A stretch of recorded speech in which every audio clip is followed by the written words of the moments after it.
Ladies and gentlemen, 2014 is behind us and 2015 is in front of us. It is upon us. Before we look ahead, I would like to take a moment to reflect on the year that was. All the broken games, the first year of next gen, but also some really good games. So that's kind of what I wanted to talk about today, my top 5 favorite games of 2014. And now it was a little bit difficult to pick out what those were because there were so many subpar games, or a lot of the games I was looking forward to got moved to 2015. However, there's still a lot of games that I definitely want to give some recognition to, and in front of you, I don't know if you can see this, but these are all the games that I bought and played this year. And so let's just take a second to kind of reflect on the year that was. So here are my top 5 favorite games of 2014. Number 5, Bravely Default.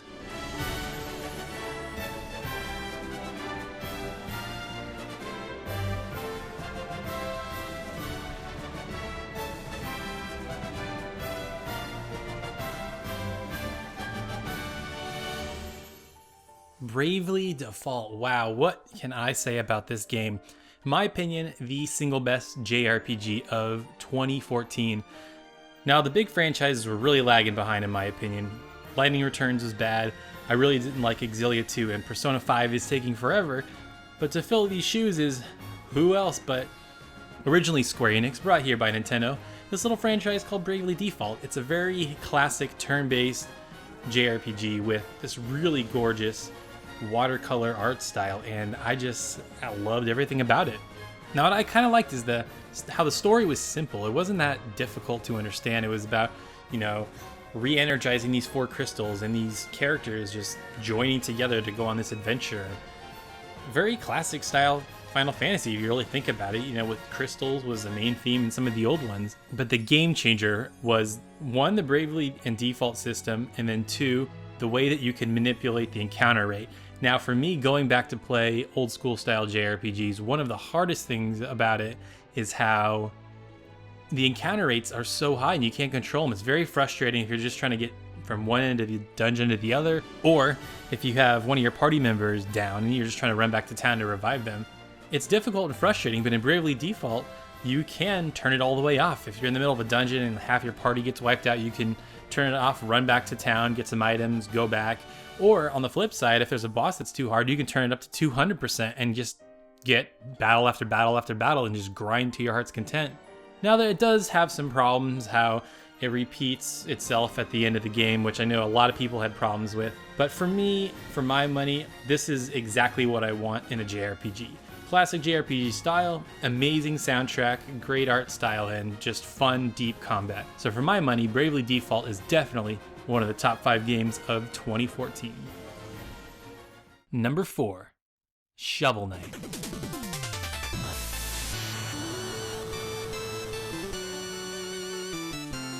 Now, for those of you that may not know, while I absolutely love JRPGs, it's my favorite genre of gaming, one other genre that I really enjoy is the action platformer, in particular old school style Mega Man.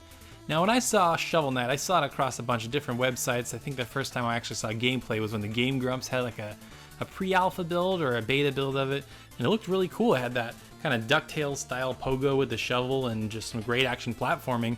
And I finally got my hands on it this year, and I played it on the 3DS, and I absolutely loved every minute of it. It brings back that classic style of just old retro gaming that I love and grew up with. It even has that Nintendo font through all the text. It was very simple graphics that you could easily see on a NES, and just the moment-to-moment gameplay was really fun. I also really like the pseudo RPG elements as well, how you can upgrade Shovel Knight, get different armor for him, get different weapons, and increase his health and MP throughout the game.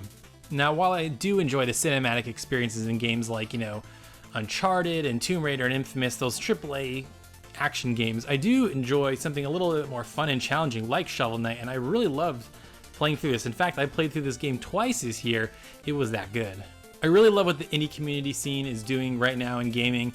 It's giving us games that maybe big publishers wouldn't make, but stuff we still really want. Now, this game sold really well. I think somewhere around 300,000 copies last time I checked, and it's getting ported to all the PlayStation devices next year. So I'm probably thinking about rebuying it and playing it on Vita just so I have it on that beautiful OLED screen. And if you have not played this game, do yourself a favor, go pick it up. It's cheap. It's like 15 bucks. You can get it on PC, Wii U, or 3DS, or maybe you could just wait next year and play it on a PlayStation console if that's what you have.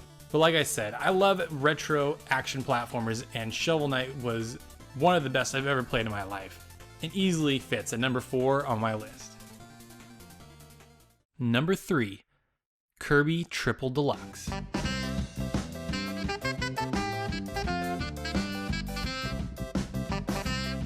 Now, I haven't played a Kirby game in a really long time. I'm talking like Super Nintendo era. So when I heard about this game, I was actually really excited because when this game came out is when I was really falling in love with the 3DS. I was just hitting all those really good games, and this just seemed like a really fun game to play. What can I say? Pretty much every second from beginning to end of this game, I was having fun. I mean, we're talking about the charming graphics, the fun yet simple gameplay, and that's pretty much all you need, and very charming music as well. That was just the perfect game at the perfect time for me when I played it.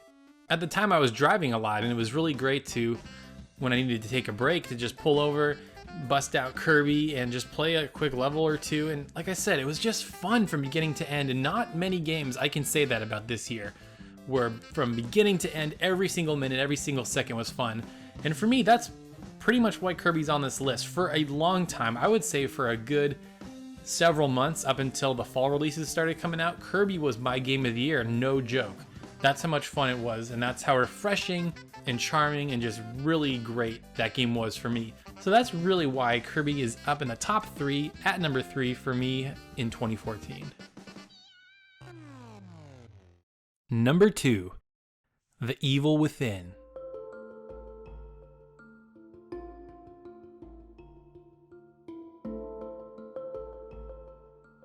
Survival horror is right up there with JRPGs for my favorite genres in gaming, and when I heard Shinji Mikami, the creator of the Resident Evil series, was making a brand new survival horror game, I was so pumped and ready for this game. Now, when this game first got revealed, it sort of seemed like a Saw game to me, right? Because the character was getting butchered by this butcher enemy, and then once he finally escapes, the butcher catches up with him and basically cuts him down with a chainsaw. I'm like, oh, is this game going to be too gory? Is it not going to be scary and atmospheric enough? Well, my hopes were quickly relieved, as once I finally started getting into the game, it was much more of a psychological game than a gore fest. And to me, this game delivered exactly what I wanted for it. I wanted a very atmospheric game, but I wanted it to be have a sense of survival where you really needed to conserve that ammo, and you never knew what was around the corner. You never knew what enemy was going to appear. And this game was legitimately scary in some parts, especially the crazy spider lady. I mean, she was terrifying. There's this one boss battle where you have to run around and make her follow you and set her on fire. It was one of the worst yet awesome gaming experiences of the year for me. And upon reflecting on the levels in this game, when I look back, every single level, almost every single level, introduced a new enemy that maybe never got used again for the rest of the game. So every new chapter brought something brand new. So you never knew what to expect. And looking back, I really loved that each level was very different from the next, and you never knew what to expect. But there was also kind of this, again, this RPG element where you could upgrade your character, do more damage, take more hits, etc., which I kind of liked because the area you do that in is very creepy and very atmospheric. The game does have its flaws. The story really doesn't make a lot of sense, and the one enemies I really didn't like, which thankfully don't appear that often, were the invisible enemies that only appear after you hit them. Thankfully that was short-lived, and the story pushed you along just enough to want to keep playing. But for me, Evil Within delivered exactly what I wanted, that really great atmospheric survival horror game that had a good mix of action, stealth, and kept you feeling very tense. Definitely one of my favorite games of the year, and I really hope they get a chance to do a sequel. Number 1, Dragon Age Inquisition.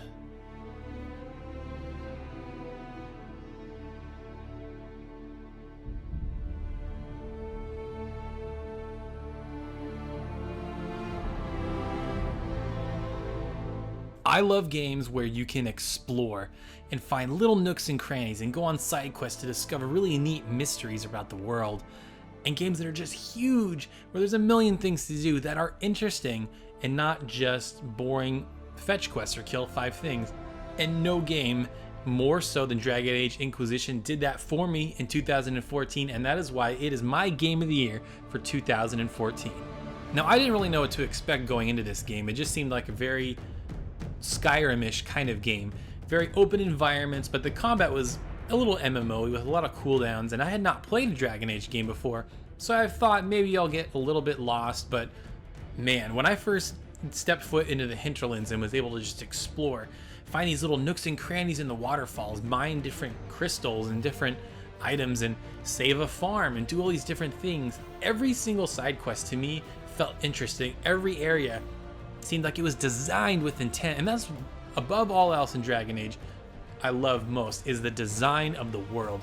There's these huge areas. I think there's about 10 or 12. I don't quite remember how many areas there are, but each one seemed very intricate and designed on purpose. Like that tree was put there on purpose, and this cave and the way the river flows, it seemed like it was all done with purpose, and that's what I love, especially after reflecting upon other open world games this year where I felt like they weren't designed with purpose, where it was just like, oh, let's put a hill there, let's put a tree there, that looks good.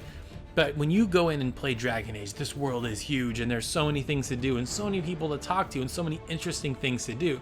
One of my favorite things to do once I finally got closer to the end game was hunting down all the dragons. It was, some of them required a little bit more thought and care than others, where you could just stumble upon their cave or their nest and you would just fight them. But that's what I really loved. And there's also freedom, because you can build your party out no matter how you like, and you can switch to anybody on the fly. So if I'm playing my rogue and I'm sick of fighting with daggers, I can switch to my warrior, or I could switch to a mage on the fly. So no matter what kind of character you like, you'll be able to play it no matter whatever way you like. And the other thing is, this game is massive. I put in about 50-60 hours in this game, beat the game, did most of the side quests. There's still some areas I haven't explored, hunted down most of the dragons, and I'm talking to my friends online and they're saying there's all these other characters you haven't even met. Some of the best characters in the game, according to a lot of people, like Iron Bull, I never encountered in my playthrough. So I'm really excited to go back through and play this another 60 hours, doing the other path of the game and finding these other characters that I haven't seen. So from a value proposition, from